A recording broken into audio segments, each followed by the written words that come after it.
2017년 새해를 맞이해서 새해 첫날 하나님 앞에 나와 예배하시는 여러분 모두와 여러분의 각 가정에 하나님 크신 은혜와 축복이 함께 하시기를 바랍니다. 우리 옆에 분들과 인사하겠습니다. 새해 복의 근원 되시기 바랍니다.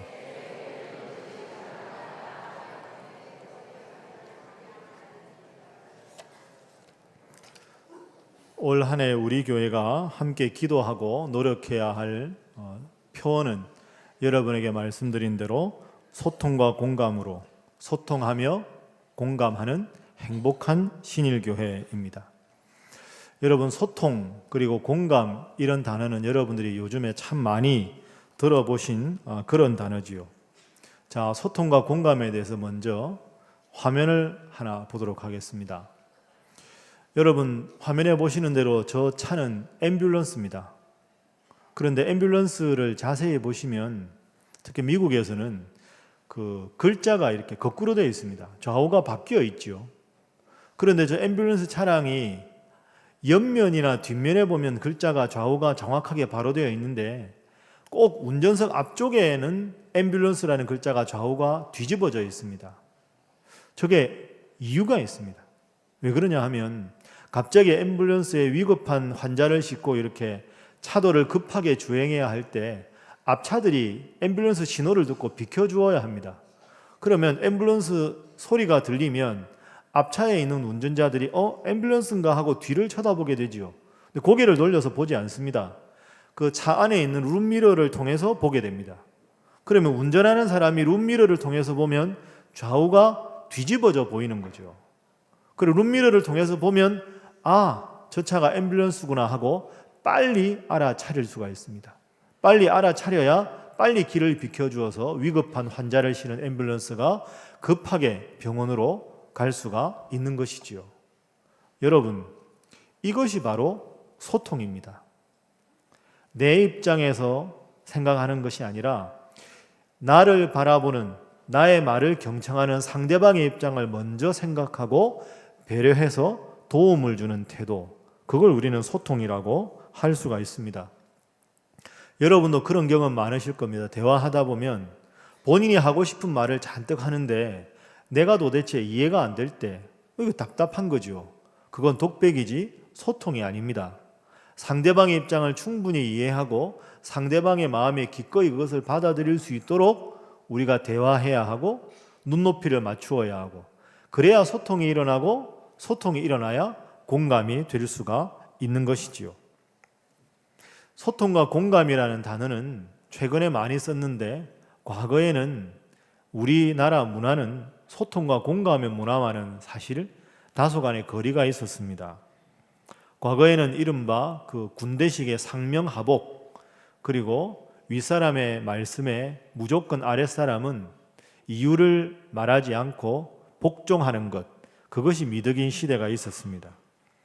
그런 문화권에서는 높은 지위나 많은 경력, 전통, 관습 이런 이름으로 그대로 명령을 하면 그대로 따랐습니다. 그런데 여러분 아시는 대로 요즘은 그런 시대가 아닙니다. 요즘에는 서로 충분히 대화하고 공감해야만 가능한 그런 시대입니다. 과거 전통적인 어떤 권위주의 문화, 그리고 그에 대한 복종을 강요하는 순종이 미덕인 문화는 교회도 마찬가지였습니다. 혼자 쓰는 담임 목사의 방은 그 어느 방보다 커야 했고, 아주 큰 차를 타고 다니는 것이 당연했고, 검은색 먼지 하나 없는 까만색 세단이 그 상징이었습니다. 모든 것 위에 담임 목사의 권위가 있고, 성도들이 어떤 생각을 가지고 있는가는 중요하지 않고 오직 담임 목사님의 뜻만이 중요한 시대가 있었습니다. 그러다 보니 원칙이나 절차 이런 것보다는 담임 목사의 의중, 그것 하나면 모든 것이 관철되는 그런 시대였습니다. 그러나 이제는 그런 시대가 아닙니다. 그리고 그러한 것은 잘못된 방식입니다. 교회 주인은 담임 목사가 아니라 하나님이시기 때문입니다. 목사는 성도를 섬기라고 있는 것이지 성도가 목사를 섬기는 것은 아닙니다. 이러한 점을 깊이 생각하면서 올해 우리가 기억해야 할 교회의 표를 소통과 공감으로 잡았습니다. 지금 이 시대가 그러한 리더십과 문화를 요구하기 때문입니다. 좀 더디 가도 함께 가는 것이 중요하고, 조금 지름길 아니라 돌아서 가도 나고 하는 분, 지쳐서 주저앉는 분 없이 다 함께 손잡고 가는 것, 그게 교회가 지향해야 할 문화이고 소중한 이 시대의 가치이기 때문입니다. 그런데 사실은 소통과 공감이라는 이 주제는 솔직히 저에게도 부담스러운 주제입니다. 그냥 제가 알아서 마음대로 하는 게 어떻게 보면 훨씬 더 편하지 않겠습니까? 그런데 담임 목사가 소통과 공감을 강조하다 보면 여러분 보시기에는 때로 제가 소통하는 것이 우유부단해 보일 때도 있을 겁니다. 또 누군가의 눈치를 본다는 오해도 살 수가 있습니다. 강하게 나가면 독재한다는 비판을 받기가 쉽고, 그리고 소통과 공감을 강조하면 결단성이 부족하다, 우유부단하다, 젊은 목사가 패기가 없다, 얼마나 많은 말들이 있겠습니까? 뻔히 예상할 수도 있습니다. 그러나 그러한 비판과 비난을 듣는다고 해도 이제는 교회가 변해야 합니다. 교회 지도자들과 교회 중직자들이 변해야 합니다. 더 낮아지고 더 겸손하고 더 경청해야 합니다. 신속과 정확이 교회의 덕목이 아니라 더디 가도 함께 가는 것, 모두가 기쁘게 속도전이 아니라 함께 가는 것, 그것이 우리에게 필요하고, 어린아이의 소리를 중직자의 소리만큼이나 귀하게 들어야 하는 것이 교회의 바람직한 방향이기 때문입니다. 이 일을 위해서 여러분도 한 마음으로 열심히 기도해 주시고 노력해 주시기를 주님 이름으로 부탁합니다. 옆에 분들과 인사 한번 하겠습니다. 소통과 공감이 이 시대의 덕목입니다. 다시 하겠습니다. 잘하실 줄 믿습니다. 하겠습니다. 이런 소통과 공감이라는 표어를 가지고 올해 우리 교회의 기본적인 목회 방향을 새해 첫 주일을 맞이해 여러분들과 잠깐 나누어 보도록 하겠습니다. 화면 잠시 보겠습니다. 우리 신일교회는 이제 71년이 지나고 72주년이 되고 있습니다. 희망 30년의 목표는 건강한 교회, 행복한 성도입니다.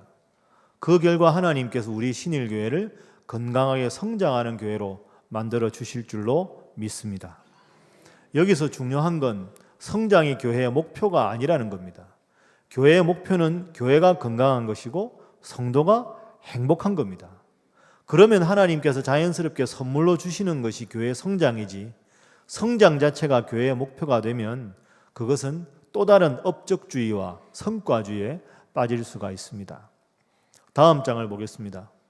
신일교회 목회 방향은 우리 삼위일체 하나님과 연관해서 보면 하나님 보시기에 건강한 교회, 예수님 안에서 행복한 성도, 성령의 충만으로 미래를 여는 교회, 그리고 이 하나님, 예수님, 성령님의 3요소 말고 하나님, 우리 교회 성도, 이웃, 이렇게 3요소로 생각을 해보면 하나님 기뻐하시는 교회, 성도들이, 우리 신일의 성도들이 자랑스러워하는 교회, 이웃 주민들이 고마워하는 교회, 이 세 가지 방향으로 앞으로 목회를 하고자 합니다. 다음 장 보겠습니다. 그래서 우리 교회 목회 프로그램은 네 가지 큰 키워드를 중심으로 진행합니다. 복음 위에 바로 서는 교회, 다음 세대를 책임지는 교회, 지역사회를 잘 섬기는 교회, 3세대가 함께하는 교회입니다. 이 네 가지 요소에 중점을 두고 목회 프로그램을 진행하면 하나님 안에서 우리 교회가 건강한 교회가 되고 여러분 한 분 한 분이 행복한 성도가 될 수 있기 때문입니다. 이를 위해서 저희 목회자들이 바라는 목회자상이 있습니다. 다음 장입니다. 소통하는 목회자, 소박한 목회자, 소신 있는 목회자, 이런 목회자가 될 수 있도록 저희도 노력하겠습니다. 여러분도 열심히 기도해 주시기 바랍니다. 외우기 쉽지요? 다 소로 시작합니다. 따라하겠습니다. 소통, 소박, 소신. 이게 목사님들만 그럴 게 아니라 여러분들도 다 하셔야 됩니다.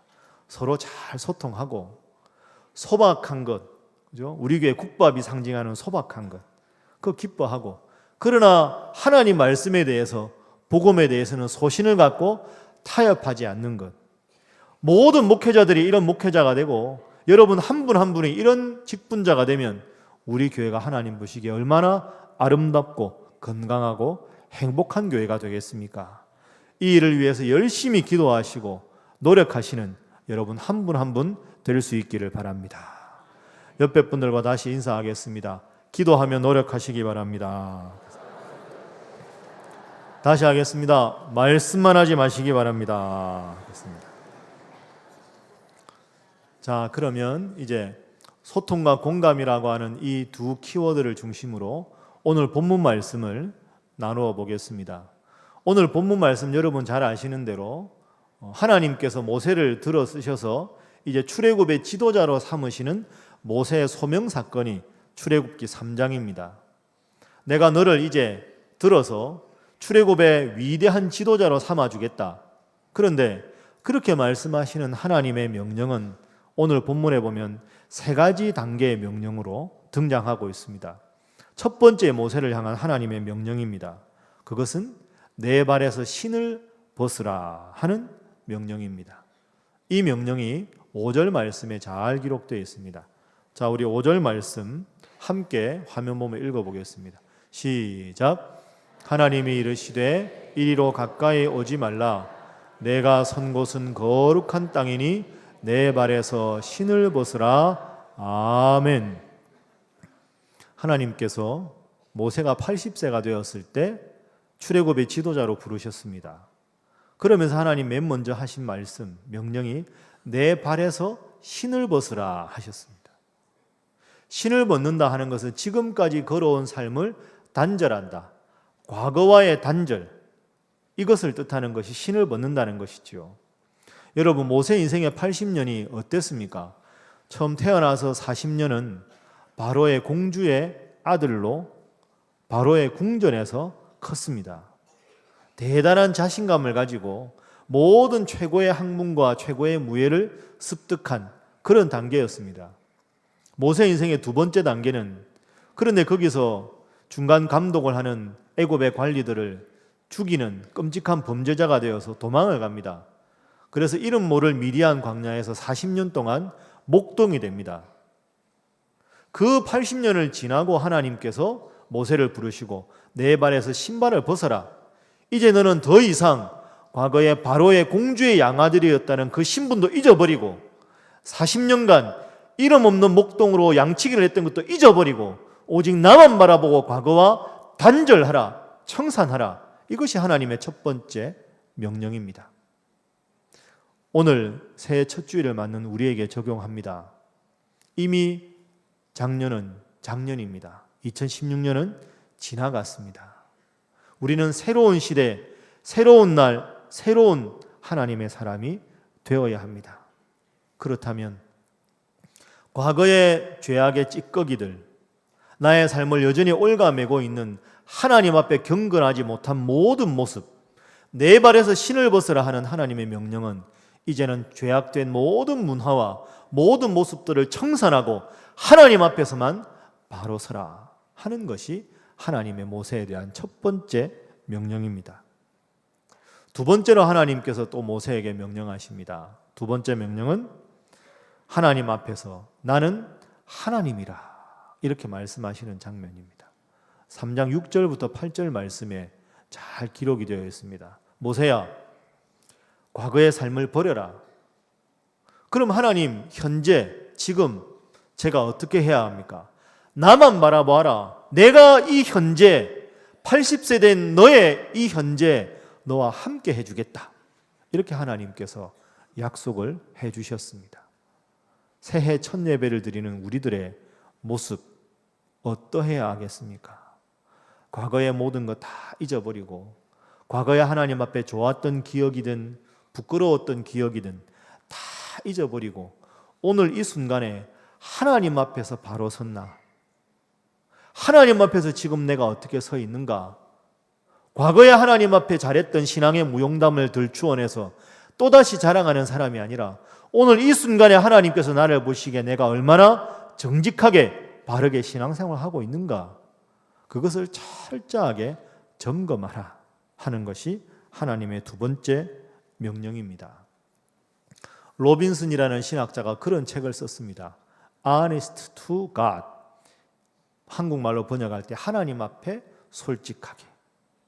내 앞에 서 있는 분이 하나님이라면 이 하나님 보시기에 나는 지금 과연 진실하게, 정직하게, 솔직하게 서 있는가 하는 것을 점검하라 하는 겁니다.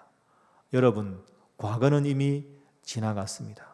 오늘 이 순간에 항상 주님 앞에서 반듯한 모습으로, 정직한 모습으로 신앙생활 잘 하시는 여러분 되시기를 주님 이름으로 축복합니다. 마지막 세 번째는 파송의 단계입니다. 과거의 삶을 단절하라, 신발을 벗어라, 현재 나만 바라보라. 그리고 마지막 세 번째는 너는 가나안 땅을 향해서 나아가라 하는 미래적인 하나님의 명령입니다. 우리 화면 보면서 10절 말씀 다 함께 읽어봅니다. 시작. 이제 내가 너를 바로에게 보내어 너에게 내 백성 이스라엘 자손을 애굽에서 인도하여 내게 하리라.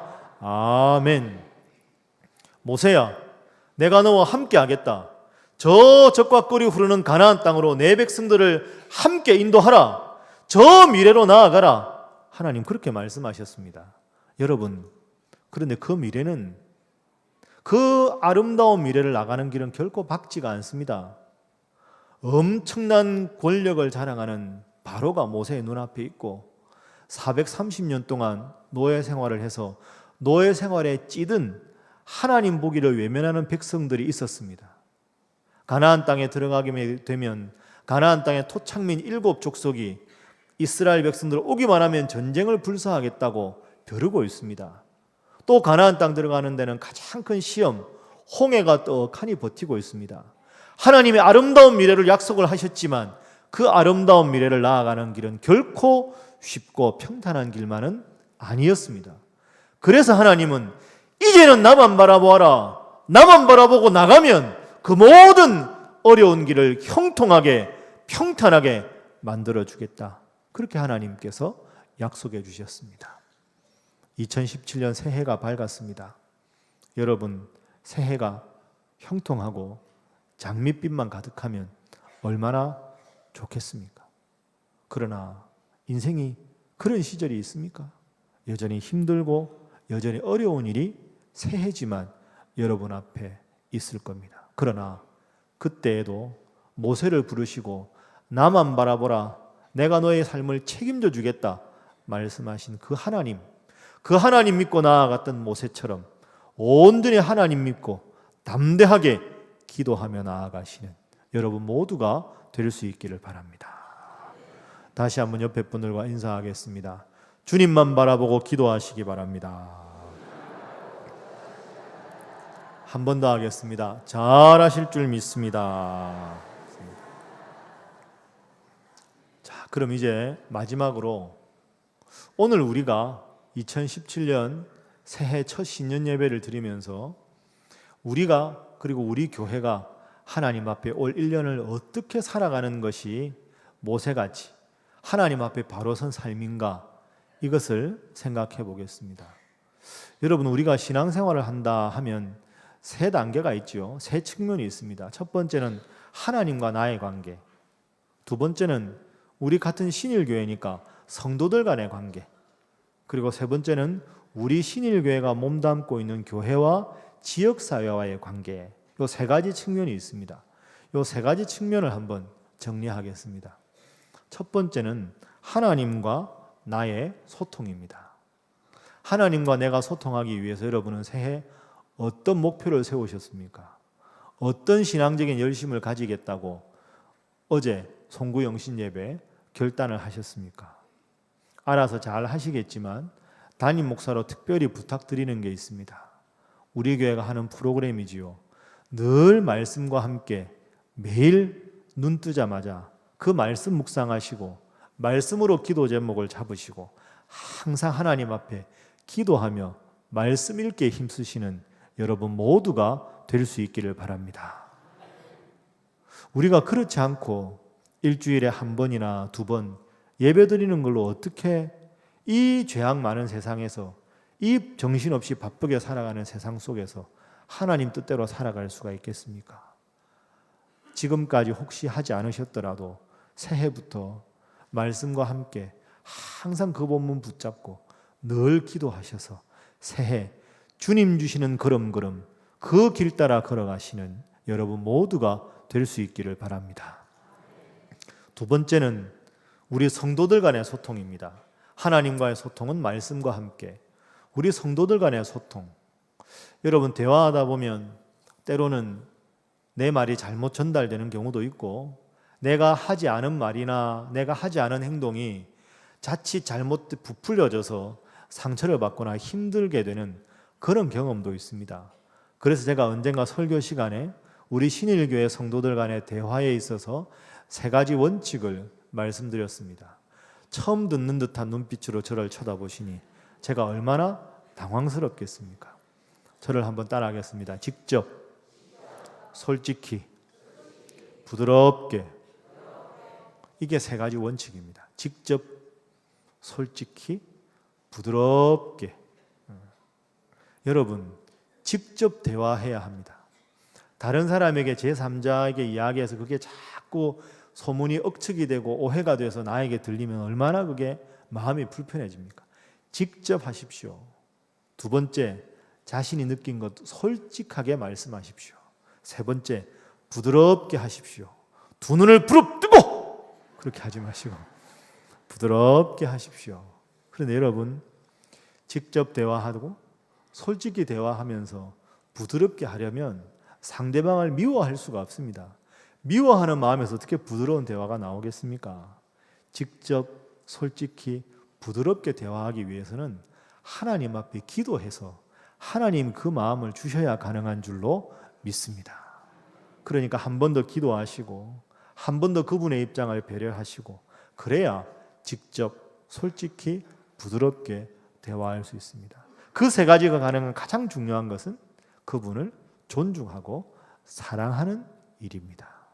새해에는 소문과 억측이 없이 서로 은혜로운 대화만 나누시는 여러분 모두가 될 수 있기를 바랍니다. 그런 의미에서 인사하겠습니다. 옆에 분들과 주님 사랑으로 사랑합니다.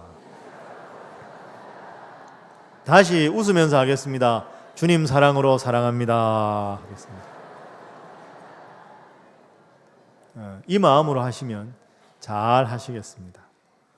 그리고 교회에 대한 건의사항이 앞으로 있으실 텐데 주보를 통해 말씀드리겠지만 얼마든지 교회에 대해서 건의해 주십시오. 행정적인 건의는 사무국에 하시고 그리고 정책에 관한 것은 우리 당회원 장로님들께 하시고 목회에 관한 것은 교구 목사님들께 하십시오. 여러분들 의견을 잘 경청해서 반영하도록 하겠습니다. 그래서 여러분들도 올 한 해는 신앙생활 예배만 참석하시고 그냥 가지 마시고 가능하시면 매월 짝수달 첫 번째 주일에 재직회가 있습니다. 재직회도 열심히 참여하시고 공동의회도 참여하시고 특별히 구역 모임이나 남녀 선교회 모임에 적극적으로 올해부터 참석하셔서 각 남녀 선교회를 통해서도 좋은 의견도 개진해 주시고 또 여러분들이 선교회를 통해서 좋은 신앙의 교제를 나누시면 참 좋겠습니다. 그래서 교회도 좀 더 행정적인 시스템을 많이 보완하려고 합니다. 그래서 올해부터는 결제 시스템도 전자결제 시스템으로 바꾸기로 결정을 했습니다. 좀 더 투명하게, 좀 더 바르게, 누가 보아도 아무런 시험거리가 없도록 모든 재정도 투명하게, 지금도 그렇지만 더 잘하도록 그렇게 하겠습니다. 마지막 세 번째는 우리 교회와 이웃과의 소통입니다. 우리 교회는 지역사회 한복판에 있습니다. 그러니까 우리 교회가 어떤 모습을 보이느냐가 너희는 세상의 빛이다, 소금이다 말씀하신 주님 말씀에 비추어 보면 지역사회를 어떻게 섬겨야 하는가 하는 것에 대한 기본적인 원칙을 우리가 생각해 볼 수 있습니다. 아까 주부에 여러분 광고 보신 대로 올해부터는 사랑의 요거트 이 행사를 하려고 합니다. 저게 요거트입니다. 그죠? 배고프시죠? 저 사랑의 요거트, 그냥 요거트, 시중에 파는 요거트인데요. 여러분, 제가 한번 설교 때 말씀드렸는데 우리 교회가 몸담고 있는 게 중구입니다. 중구에서 제일 가난한 분들이, 힘든 분들이 많은 동네가 우리 교회가 있는 청구동입니다. 그런데 청구동에 한번 알아보니까 혼자 독거노인으로 사시는 분, 그리고 다른 분들의 도움을 얻기가 힘든 분들, 그런 분들을 쭉 주민센터 통해서 알아보니까 40분 정도가 있습니다. 그래서 사랑의 요거트 프로젝트는 우리 청구동 지역에 있는 40분의 어르신들에게 그 소위 말하는 야구르트 아줌마로 하여금 요거트를 그분들에게 배달해 드리도록 하는 겁니다. 그리고 그 부담은 우리 교회가 하는 거죠. 한 분에게 1년간 주 5일 사랑의 요거트를 배달하면 1년 총 비용이 21만 원입니다. 그런데 이게 어떤 효과가 있냐 하면, 어르신들이 예를 들어서 어디 출타하신 게 아닌데 요거트를 배달할 때 야구르트 아줌마가 보니까 2개, 3개 계속 쌓이면 그 집을 체크를 합니다. 혹시 어르신이 쓰러져 계시진 않는지, 몸이 안 좋으신 건 아닌지, 의식을 잃으신 건 아닌지, 그래서 그 배달을 통해서 그분들의 건강을 체크를 하지요. 그래서 그 체크한 그 정보가 주민센터로 넘어갑니다. 그런데 이제는 주민센터가 그런 일이 있으면 우리 교회로 연락을 하기로 했습니다. 그래서 교회가 그분들이 혼자 연세 드신 어르신들이 외롭고 병들어서 힘들어하지 않도록 우리가 그분들을 잘 보살피는 일을 하려고 합니다. 일단 모든 우리 교회, 교회학교 부서들이 한 부서에 한 분씩 어르신을 맡기로 했습니다. 21만 원 1년 예산 중에서 줄여서 하든지 아이들이 하든지 해서 그렇게 하려고 합니다. 그리고 제가 이야기했습니다. 어버이날이 되거나 특별한 날이 되면 어린아이들 그 어르신들 댁에 가서 인사도 드리고 안마도 좀 해드리고 그렇게 하는 게 좋겠다. 그래야 어릴 때부터 어르신을 섬기는 게 어떤 것인지 알게 되고, 교회 어린아이들이 그렇게 하는 걸 보면 그분들이 얼마나 기뻐하시겠나, 그런 이야기를 했습니다. 혹시 여러분들도 하나님 그런 마음을 주시면 가정별로도 좋고 여러분 자치기관별로도 좋고 개인적으로도 좋고 이 일에 적극적으로 동참해 주시면 좋겠습니다. 작년부터 우리 교회 헌금 중에 하나 신설된 헌금이 있습니다. 그 헌금이 이웃사랑 헌금입니다. 제가 헌금 강요하려고 봉투 든 거 아닙니다. 이게 뭐냐 하면, 여러분 성미 기억나시죠? 교회는 전통적으로 성미라고 해서 쌀을 이렇게 교회에다가 바치고 그걸로 교직원들이나 힘든 분들을 쌀로 도왔습니다. 그런데 작년 1월부터 우리 목사님들은 성미를 더 이상 받지 않습니다. 교회에서 주시는 사례비로 저희가 따로 구입을 합니다. 정말 힘든 분들을 위해서는 성미를 드리지요. 그런데 계속 성미를 하고자 하는 분들은 계시기 때문에 그분들에게 이 이웃사랑 헌금을 봉투를 만들었습니다. 그러니까 성미하실 분들은 이웃사랑 헌금을 하시면 이건 교회 예산으로 별도로 관리해서 정말로 우리 이웃들에게 필요한 그런 일에 이 헌금을 사용하고 있습니다. 여러분들도 이웃을 위해서 헌금하고 싶은 마음이 드실 때 이 봉투를 사용하시면 되겠습니다. 그리고 우리 교회가 이웃을 위해서 하는 프로그램이 하나가 물된 농산입니다. 작년 3월 27일 부활주일 물된 농산이 오픈을 했습니다. 작년 가을 10월 기억나시지요? 이 동네 어르신들을 위해서 우리 교회에서 주차장에 차를 다 비우고 청구동 부녀회와 함께해서 사랑의 김장 나눔 행사를 했습니다. 250명의 어르신들에게 김장 김치를 한 10kg 정도씩 다 배달했습니다. 제가 알기로 비용이 1,200만 원 정도 들었습니다. 앞으로도 여러분이 이용하시는 물된 농산의 모든 수익금은 우리 이웃분들을 위해서 사용하도록 그렇게 합니다. 때로는 이웃에서 관공서에 수고하시는 분들, 여러분들 모시고 교회에서 식사도 하고 격려도 하고 감사 표현도 하고 그렇게 하겠습니다. 그리고 여러분 잘 아시는 대로 우리 교회는 어린이집과 유치원을 운영합니다. 신일 어린이집, 신일 유치원, 우리 교회 자랑입니다. 우리 교회 다니시는 부모님의 아이가 아니어도 누구든지 신일 어린이집과 신일 유치원에 등록이 되어 있습니다.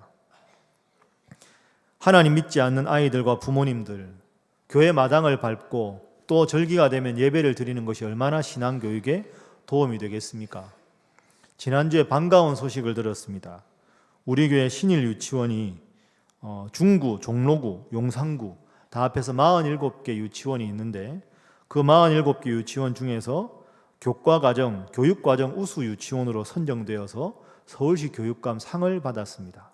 선생님들이 아이들을